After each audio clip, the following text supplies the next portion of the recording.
बहुत जल्द आ रही है ओनली न्यूज ग्रुप की news magazine the news ocean, जहां आपको मिलेगी हर खबर सच की तह तक। Hello hi students, welcome to only UPSC. लगातार आप क्लास तो कर ही रहे हैं, लेकिन मेरे कुछ विद्यार्थी ऐसे हैं जो अभी हाल ही में जुड़े हैं, यानी कि 1 महीने से या 1.5 महीने से हमसे जुड़े हुए हैं। तो उनका एक बहुप्रतीक्षित मांग ये है कि सर यूपीएससी की पूरी प्रक्रिया क्या है, फॉर्म कैसे भरते हैं, उसकी योग्यता क्या है, प्रारंभिक परीक्षा किस तरीके से होती है, मेंस किस तरीके से होता है, साक्षात्कार जो इंटरव्यू है वो किस तरीके से होता है। तो ये उनकी लगातार मांग आ रही है और मैं समझ ये रहा हूं कि जब तक आपको खेल का नियम नहीं पता है तो आप खेल में अच्छा खेल कैसे पाएंगे। उदाहरण के लिए मान लीजिए आपको क्रिकेट खेलना है, ठीक है, तो क्रिकेट में आपको पता होना चाहिए कि एक बॉल होता है, एक बैट होता है, एक स्टंप होता है, 2 टीमें होती हैं, 11-11 का उनका संख्या होता है, और उसके बाद में चौके होते, छक्के होते हैं, ऑन ड्राइव, लेग और फाइन लेग, जो समथिंग सारी चीजें होती हैं। ये पता होना चाहिए, तभी आप क्रिकेट खेल पाएंगे। तो अगर आप यूपीएससी की तैयारी कर रहे हैं, हमारे साथ ही जुड़े हुए हैं, तो आपको ये पता होना चाहिए कि है क्या, वास्तव में क्या है। और अगर यही आपको नहीं पता है तो ये तैयारी का कोई फायदा नहीं होगा। जैसे अगर आपको ये नहीं पता है कि घुटने के बल बैठकर जो है बाएं हाथ की तरफ घुमा के मारने को पुल कहते हैं या लेग ड्राइव कहते हैं, जो भी समथिंग कहते हैं, तो क्रिकेट आप कैसे खेल पाएंगे। ठीक है, मैं एग्जांपल क्रिकेट से इसलिए ले रहा हूं क्योंकि मेरा जो है पसंदीदा खेल है, इसलिए ले रहा हूं, और इंडिया में क्रिकेट के फैन भी बहुत सारे हैं। तो इसी तरह यूपीएससी है। आपको जब लगे हुए हैं, आप ज्योग्राफी पढ़ रहे हैं, इकोनॉमिक्स पढ़े जा रहे हैं, मैं पढ़ाए जा रहा हूं आपको, हमारे वो स्टूडेंट्स जो लगातार हमसे जुड़े हुए हैं। जब मैंने इस सेशन को शुरू किया, यानी कि जब यूपीएससी का प्री का एग्जाम हो गया, उसके बाद जब हमने इसको प्रारंभ किया, तो कुछ हमारे स्टूडेंट लगातार उससे जुड़े हुए हैं, उनको पता है, मैंने उस पर एक क्लास भी किया था, उनको पता है। लेकिन जो नए जुड़े हैं, उनकी जो है इच्छा है, उनकी चेष्टा है कि उन्हें एक बार समझाया जाए। तो इस पर्टिकुलर क्लास में हम बात करेंगे प्रारंभिक परीक्षा की, फॉर्म भरने की योग्यता की, किस प्रकार के क्वेश्चन आते हैं, कौन मेरिट में ऐड होता है, कौन मेरिट में नहीं ऐड होता है, यानी कि पूरा बात हमें प्रारंभिक परीक्षा तक करनी है।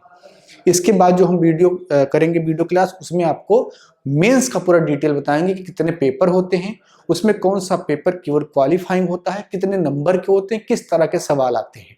ठीक है, और उसके बाद एक क्लास होगी प्रॉपर इंटरव्यू के लिए कि इंटरव्यू किस तरीके से होता है, उसमें क्या सवाल पूछे जाते हैं, आपके प्रेफरेंस कैसे भरवाए जाते हैं, या इंटरव्यू से पहले जो आपकी पसंद, आपकी हॉबी, ये सारी चीजें भरवाई जाती हैं, वो क्या होता है। तो इंटरव्यू के लिए भी एक प्रॉपर क्लास होगा। इस क्लास में हम बात करेंगे यूपीएससी प्रीलिम्स परीक्षा को लेकर के कि उसमें क्या क्या चीजें होती हैं। ठीक है, तो शुरुआत एकदम जीरो से, जिसको कुछ भी नहीं पता है कि सिविल सर्विस सेवा क्या है या उसमें कौन कौन सी चीजें होती हैं। तो सबसे पहली बात तो ये कि जिसे आप आईएएस या पीसीएस की परीक्षा कहते हैं, वो सिविल सर्विस यानी कि सिविल सेवा परीक्षा उसे कहा जाता है, सिविल सेवा परीक्षा। ठीक है, और इसे आयोजित कौन करता है, इसे आयोजित करता है संघ लोक सेवा आयोग, संघ लोक सेवा आयोग, जिसे आप यूपीएससी कहते हैं, यूनियन पब्लिक सर्विस कमीशन। तो ये परीक्षा होती है और उसे आयोजित करने वाला कौन है, यूपीएससी यानी कि संघ लोक सेवा आयोग।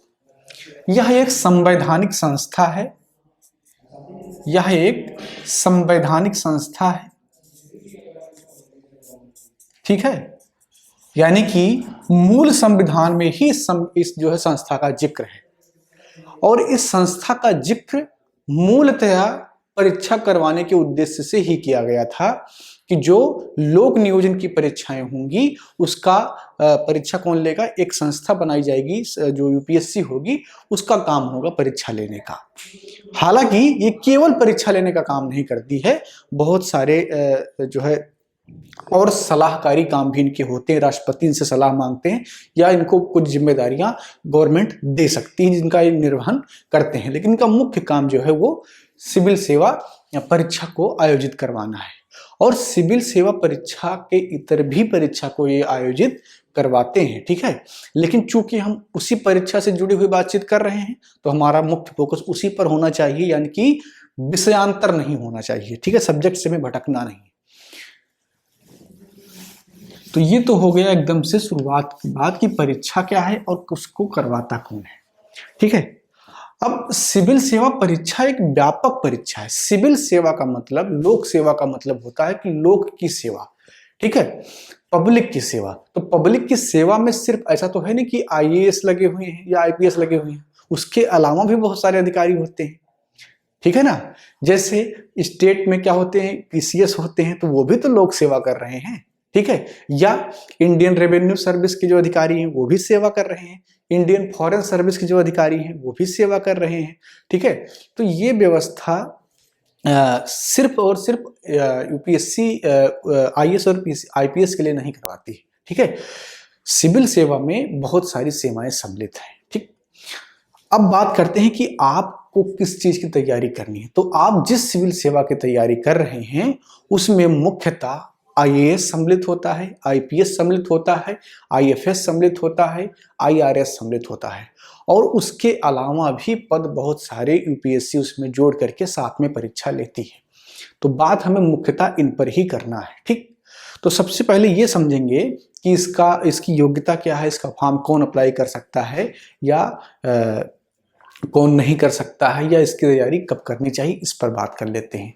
तो सबसे सिंपल एक लाइन में बात यह है कि जब आप स्नातक हो जाते हैं भारत सरकार के द्वारा किसी मान्यता प्राप्त विश्वविद्यालय से, तब आप इस परीक्षा के फॉर्म को भर सकते हैं, या यूं कहें कि आप इस परीक्षा में सम्मिलित होने के योग्य हो जाते हैं।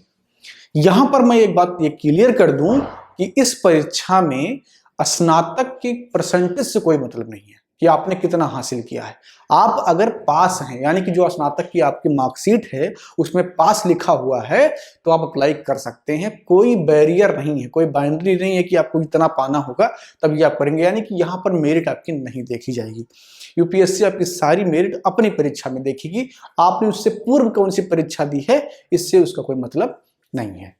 तो अगर आप स्नातक हैं और न्यूनतम अगर आपने 21 वर्ष का जो है जीवन व्यतीत कर लिया है, यानी कि आप 21 वर्ष के हो गए हैं, तो आप इस परीक्षा के लिए अप्लाई कर सकते हैं।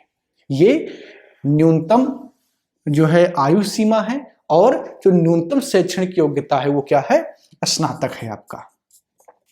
तो अब यहां पर एक सवाल ये होता है कि भारत के किसी भी मान्यता प्राप्त विश्वविद्यालय से पाकिस्तान का भी कोई व्यक्ति तो कर सकता है, स्नातक कर सकता है कि नहीं कर सकता है, और वह भी 21 वर्ष का हो सकता है, ठीक है। 21 वर्ष का कोई अगर पाकिस्तानी आए और भारत में आकर के किसी मान्यता प्राप्त विश्वविद्यालय से कर ले, स्नातक कर ले, तो क्या उसको सिविल सेवा अलाउ करेगा, यूपीएससी अलाउ करेगा सिविल सेवा में आने के लिए? सवाल ही उठना चाहिए, क्योंकि अभी तक तो मैंने 2 ही योग्यता बताई है। तो इसके अलावा भी एक योग्यता होती है, वो है राष्ट्रीयता, नेशनैलिटी, ठीक है। राष्ट्रीयता भी एक योग्यता है, ठीक है ना। तो राष्ट्रीयता भी होनी चाहिए। राष्ट्रीयता के इस योग्यता में इस थोड़ा सा जो है एक विस्तृत योग्यता है। तो राष्ट्रीयता की योग्यता में सबसे पहली बात तो ये कि आईएएस और आईपीएस, ठीक है ना, यानी कि इंडियन एडमिनिस्ट्रेटिव सर्विस, भारतीय प्रशासनिक सेवा, और इंडियन पुलिस सर्विस, भारतीय पुलिस सेवा, इन दोनों पद पर सृजित होने के लिए केवल और केवल भारतीय ही योग्य होंगे, ठीक है। यानी कि और कोई नहीं हो सकता है, केवल जो भारत में जन्मा हो, भारत का नागरिक हो, वही जो है आईएएस और आईपीएस के पद पर सृजित हो सकता है।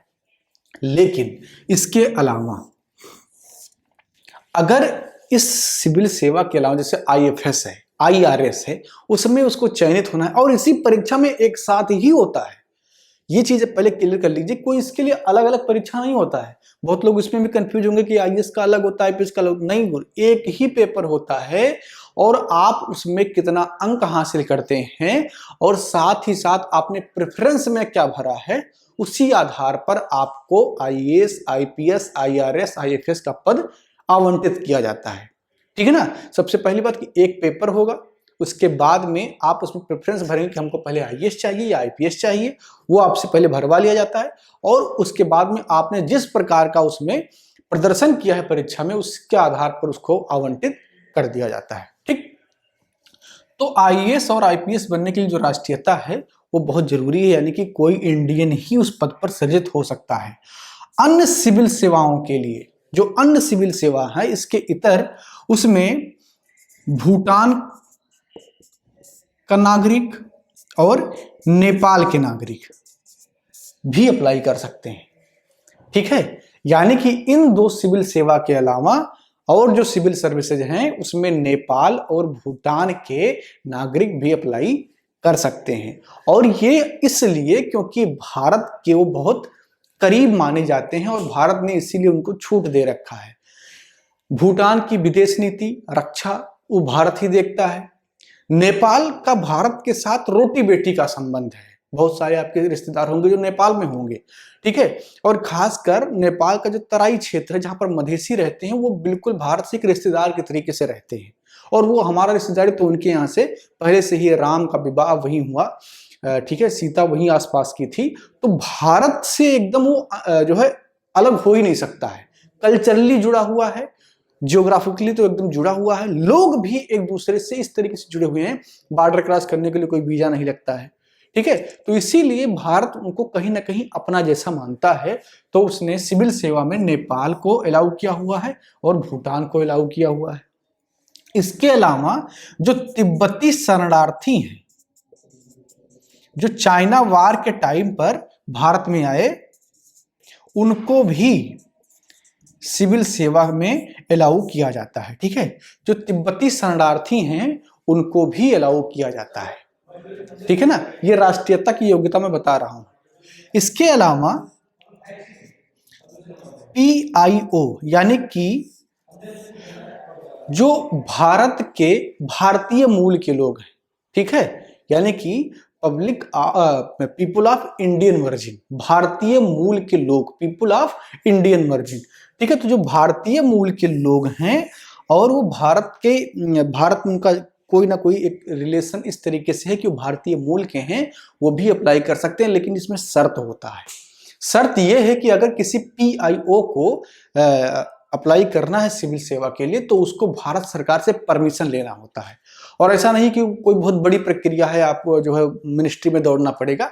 एक सिंपल सा फॉर्म आपको अप्लाई करना होता है, उसका चेकिंग होता है, उसके बाद में आपको एक इशू कर दिया जाता है लेटर कि अब आप अप्लाई कर सकते हैं। ठीक है, वो इसलिए क्योंकि वो आपकी स्थिति को चेकअप कर रहे होते हैं कि आप अभी कर क्या रहे हैं। ठीक है ना, तो ये होता है राष्ट्रीयता का योग्यता।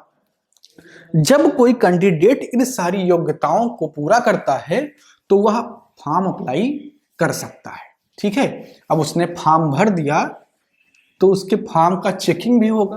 भाई आपने फॉर्म भरा है तो यूपीएससी ऐसी थोड़ी मान लेगी कि आप जो भरे हैं वो सही है, तो यूपीएससी चेक करेगी, उसको लगेगा कि भाई जो इनका डेटा है वो सही है, क्योंकि वो कोई आपका आईडी प्रूफ मांगेंगे, आपका मार्कशीट का डिटेल मांगेंगे, उसको चेक करने के बाद में वो आपको एडमिट कार्ड इशू करेंगे और आप परीक्षा में सम्मिलित होंगे। और एक चीज शर्त में वो लिख देते हैं कि जो भी डिटेल आपने यूपीएससी को उपलब्ध करवाया है, अगर उसमें कोई त्रुटि है तो वो आपके जो है आवेदन को निरस्त भी कर सकते हैं। ये उनके पास अधिकार होता है और इस पर वो आपका सहमति भी लेते हैं। ठीक है, तो इस प्रकार आपने अप्लाई कर दिया और अब आपको परीक्षा में सम्मिलित होना है। ठीक है, देखिए इससे रिलेटेड कोई सवाल अगर आपके मन में बच गया हो अप्लाई करने तक तो आप कमेंट कर दीजिएगा, मैं उसका जब मेंस वाले टॉपिक पर हम बात करेंगे तो वहां पर उसका जवाब मैं दे दूंगा। अब बात करते हैं परीक्षा की, यानी कि आपने फॉर्म भर लिया, आपने सारी योग्यता पूरी कर ली और आपने अप्लाई कर दिया फॉर्म को। ठीक है, अब बात आती है परीक्षा की।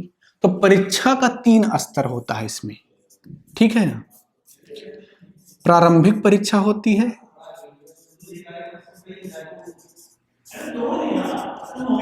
प्रारंभिक परीक्षा,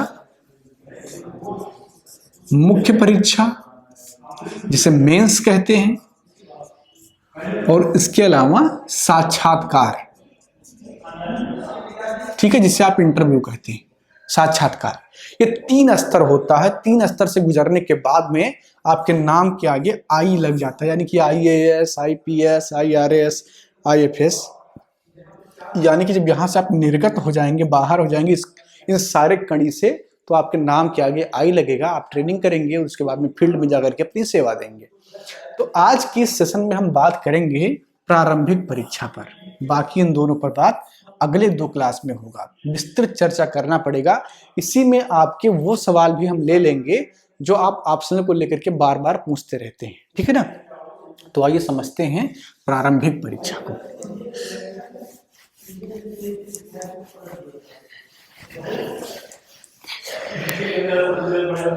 मैं केवल प्री लिख दे रहा हूं और आप इसका मतलब समझ जाएंगे, ठीक है। तो प्रारंभिक परीक्षा में 2 पेपर होते हैं, ठीक है। प्रारंभिक परीक्षा में 2 पेपर होते हैं। एक पेपर आपका सामान्य अध्ययन का होता है, सामान्य अध्ययन का एक पेपर होता है, और दूसरा पेपर आपका होता है CSAT का, ठीक है ना। एक पेपर आपका सामान्य अध्ययन का होता है और इसे फर्स्ट पेपर बोलते हैं और इसे सेकंड पेपर बोलते हैं।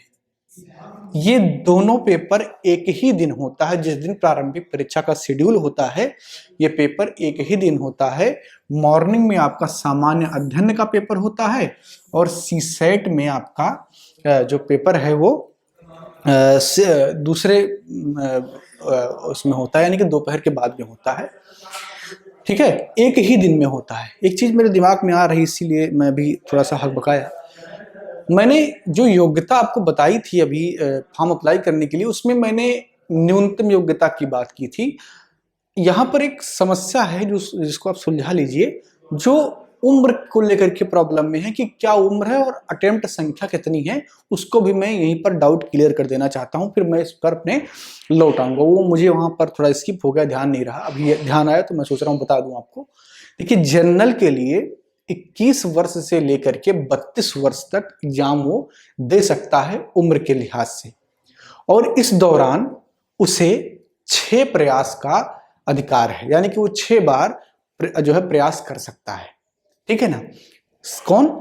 सामान्य विद्यार्थी, जो सामान्य कैटेगरी में आते हैं, यानी कि किसी भी रिजर्वेशन में नहीं आते। दूसरी बात, और ये प्रावधान अभी तक EWS के लिए भी है, क्योंकि उसके लिए कोई अलग से गाइडलाइन नहीं आई है। जो OBC होते हैं उनको 3 प्रयास अधिक दिए जाते हैं, और उनका जो उम्र सीमा है वो 35 वर्ष है, ठीक है ना। यानी कि 21 वर्ष से लेकर के 35 वर्ष तक वो एग्जाम दे सकते हैं, और 9 प्रयास उनके लिए हैं, ठीक है ना। किसके लिए? OBC के लिए, अदर बैकवर्ड क्लास, यानी कि अन्य पिछड़ा वर्ग के लिए। इसके अलावा जो SC ST समुदाय के व्यक्ति हैं उनको 37 वर्ष तक यह परीक्षा में सम्मिलित होने का छूट है, और उनकी जो अटेम्प्ट की सीमा है, यानी कि प्रयास की संख्या, वो निर्धारित नहीं है। 21 वर्ष से लेकर के 37 वर्ष तक शेड्यूल कास्ट और शेड्यूल ट्राइब के जो स्टूडेंट हैं वो फॉर्म अप्लाई कर सकते हैं, परीक्षा में सम्मिलित हो सकते हैं। उनके लिए कोई प्रयास संख्या निर्धारित नहीं की गई है। तो इतनी सी बात थी, ये मैंने आपको बता दिया। हाँ, सामान्य में फिजिकल हैंडीकैप्ड के लिए भी कुछ बहुत सारे प्रावधान हैं, उस पर भी आप नोटिफिकेशन में जाकर के उसको पढ़ सकते हैं। बहुत सारा लंबा डिटेल है, तो उसके लिए मैं डिस्क्रिप्शन बॉक्स में उसका नोटिफिकेशन भी डाल दूंगा, आप उसको पढ़ लीजिएगा, ठीक है। बाकी कोई अगर है जिसको व्यक्तिगत कोई समस्या लग रहा है कि मेरी योग्यता क्या मानी जाएगी क्या नहीं मानी जाएगी, वो कमेंट करके पूछ ले, उसका मैं व्यक्तिगत जवाब भी दे दूंगा, ठीक है। अब बात करते हैं प्रारंभिक परीक्षा की। तो इसमें 2 पेपर होते हैं, एक सामान्य अध्ययन का पेपर और एक CSAT का पेपर होता है। ये दोनों पेपर 200 नंबर के होते हैं, ठीक है। मैक्सिमम मार्क इनका कितना है? 200 होता है। मैक्सिमम मार्क 200 होता है। अब प्रारंभिक परीक्षा जो आपकी है ये केवल एक गेटवे है, ठीक है। यह केवल आपको मेंस में पहुंचाने के लिए है। इसका तात्पर्य यह है कि आपके सिविल सेवा सर्विस में सेलेक्ट होने के लिए जो नंबर जोड़े जाते हैं उसमें प्रारंभिक परीक्षा का नंबर नहीं जोड़ा जाता है। यह केवल एक गेटवे है जो आपको मेंस तक पहुंचा देता है, ठीक है ना। अब जो प्री है, यानी कि प्रारंभिक परीक्षा है, इसमें भी जो ये सीसेट का पेपर है इसमें मात्र आपको 33% नंबर लाने होते हैं, यानी कि ये क्वालिफाइंग नेचर का होता है। इसका नंबर प्रारंभिक परीक्षा के मेरिट में ऐड नहीं होता है, ठीक है, इसको जोड़ा नहीं जाता है। सामान्य अध्ययन का जो पेपर होता है इसी के मेरिट के आधार पर आप प्रारंभिक परीक्षा में सफल या विफल माने जाते हैं, ठीक है ना। और जो ये सीसेट है, हाँ, इसको पास करना अनिवार्य है, सीसेट को पास करना अनिवार्य है। 2011 में जब सीसेट को इंट्रोड्यूस किया गया तब इसको प्रारंभिक परीक्षा में जोड़ा जाता था, ठीक है, यानी कि जीएस प्लस सीसेट दोनों जोड़ा जाता था, ठीक है। इस सीसेट का मतलब होता है सिविल सर्विस एप्टीट्यूड टेस्ट, ठीक है। अगर कोई सीसेट को नहीं समझ पा रहे तो उसका मतलब ये है सिविल सर्विस एप्टीट्यूड टेस्ट। 2011 में इसको इंट्रोड्यूस किया गया और 2015 तक ये धड़ल्ले के साथ प्रारंभिक परीक्षा में जीएस के साथ इसको जोड़ा जाने लगा। अब जो सीसेट का पेपर होता है इसमें मैथ, रीजनिंग और सामान्य समझ के सवाल आते हैं। तो जो विद्यार्थी साइंस बैकग्राउंड से आए थे उन्होंने 4 साल खूब जो है आराम किया सीसेट के बल पर। वो करते क्या थे, जीएस को थोड़ा कम पढ़ते थे क्योंकि इसका सिलेबस लंबा है, इसमें मेहनत ज्यादा है, और वो सीसेट पर ज्यादा फोकस करके इसमें नंबर ज्यादा गेन करते थे और जीएस में कम नंबर गेन करके वो प्रारंभिक परीक्षा को पास कर जाते थे। और उसके बाद में अब जो प्रारंभिक परीक्षा पास करेगा मेंस भी तो वही लिखेगा, और जो मेंस लिखेगा वही इंटरव्यू में जाएगा और वही सिलेक्ट होगा। तो 8 साइड के बहुत सारे विद्यार्थी फेल होने लगे और वो प्री ही नहीं पास कर पा रहे थे क्योंकि कंपटीशन बहुत हाई हो गया साइंस के विद्यार्थियों की वजह से। तो इसलिए आपको पता होगा कि 2015 में एक व्यापक आंदोलन हुआ दिल्ली में। सिविल सेवा के विद्यार्थियों ने आंदोलन किया और उसमें देश के जो प्रतिष्ठित कोचिंग संस्थान थे उन्होंने भी उसमें जो है मुख्य भूमिका निभाई। उसके बाद में सरकार के ऊपर दबाव बनाया गया कि आप सीसेट को जो है मेरिट से हटा दीजिए, और सरकार ने उसको माना भी और उसे मेरिट से हटा दिया। तो अब जो प्रारंभिक परीक्षा की मेरिट बनती है वो सामान्य अध्ययन के पेपर से ही बनती है, यानी कि जो आप इसमें नंबर हासिल करते हैं उसी के आधार पर आपका जो है प्रारंभिक परीक्षा में चयन होता है, ठीक है। अब इसमें 200 मार्क का ये पेपर होता है। इसका जो सिलेबस है उसको डिस्कस करने की यहाँ जरूरत नहीं है, सिलेबस आपको मिल जाएगा डिस्क्रिप्शन बॉक्स में, लिंक में आपको सिलेबस मिल जाएगा, ठीक है। बात इतनी सी है आपको जो इसमें समझनी है वो ये है कि इसी के आधार पर आपका प्रारंभिक परीक्षा में चयन होता है। और ये जो आपका पेपर है ये वस्तुनिष्ठ प्रकार का होता है। कैसा होता है? वस्तुनिष्ठ। वस्तुनिष्ठता का मतलब होता है कि एक सवाल आपसे पूछा जाएगा और उसके 4 विकल्प दिए जाएंगे, आपको उन्हीं विकल्पों में से अपने सही उत्तर का चयन कर लेना है और उसको आंसर शीट में फिल कर देना है। यहां पर ध्यान देने वाली बात यह है कि निगेटिव मार्किंग होती है, ठीक है, निगेटिव मार्किंग भी यहां पर होती है। निगेटिव मार्किंग का मतलब यह है कि अगर आपने गलत सवाल अटेम्प्ट किया, यानी कि सवाल जो अटेम्प्ट किया वो गलत हो गया, तो उस पर आपको दंड दिया जाएगा। नहीं अटेम्प्ट अगर आपने किया तो 0 हो जाएगा, ठीक है, कोई प्रॉब्लम नहीं, आप मत अटेम्प्ट कीजिए। लेकिन अगर आपने अटेम्प्ट किया और गलत हुआ तो वो आपको नुकसान पहुंचाएगा। तो उसके लिए यूपीएससी ने निर्धारित किया हुआ है, अगर आपने 3 सवाल गलत किए तो 1 सही सवाल आपका कट जाएगा, मतलब 1/3।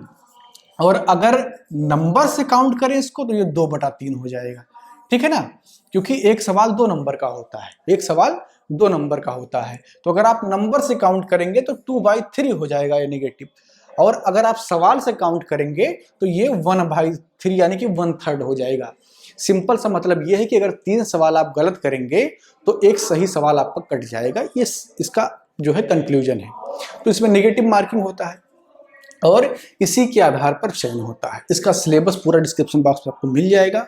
तो इस पेपर को जब आप क्वालिफाई करते हैं और उसके बाद में जाते हैं मेंस में, तो मेंस में बहुत सारे जो है 9 पेपर होते हैं, वो किस प्रकार से होते हैं, उसमें कौन कौन सी क्वालिफाइंग है, ये सारी चीज़ें आपको मैं अगली क्लास में समझाऊंगा, जिसमें हम मेंस की चर्चा करेंगे। इस क्लास में अगर आपको कोई संदेह रह गया हो प्री को लेकर के, या कोई सवाल जो मेरे से छूट गया हो, देखो मैं भी एक मनुष्य हूँ, जितना मेरे दिमाग में आता है कि ये सवाल बच्चे के दिमाग में बन सकता है उतना मैं पूछता हूँ, उसका जो है उस पर मैं चर्चा करता हूँ। लेकिन अगर कुछ छूट गया हो तो आप उसको पूछ लीजिए, उसका जवाब मैं अगली क्लास में दे दूंगा। अगली क्लास करने से पहले मैं आपके कमेंट देख लूंगा, तभी मैं मेंस पर डिस्कशन करूंगा, ठीक है। तो ये हो गया आपका प्रारंभिक परीक्षा, जिसको पास करने के बाद में आप जाते हैं।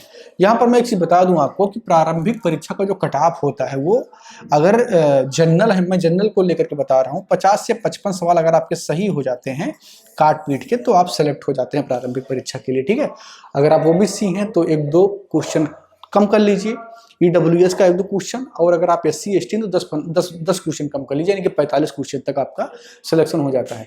अगर पेपर हार्ड होगा तो ये 4-5 क्वेश्चन नीचे आ जाता है, अगर पेपर सरल होगा तो 4-5 क्वेश्चन ऊपर भी जा सकता है, इतना ही वेरी करता है। बाकी और मुझे नहीं लगता कि इसमें कुछ बाकी बचा है जो आपको समझना है। अगर फिर भी आपके मन में कोई सवाल, कोई संदेह योग्यता को लेकर के है, या प्रारंभिक परीक्षा किस प्रकार होती है उसको लेकर के, तो सवाल पूछ लीजिए। रही बात सिलेबस की, तो सिलेबस आपको डिस्क्रिप्शन बॉक्स में मिल जाएगा, CSET का भी और इसका GS का भी। हालांकि इस पर मैंने पहले से चर्चा की हुई है, क्लास में भी बताता रहता हूँ।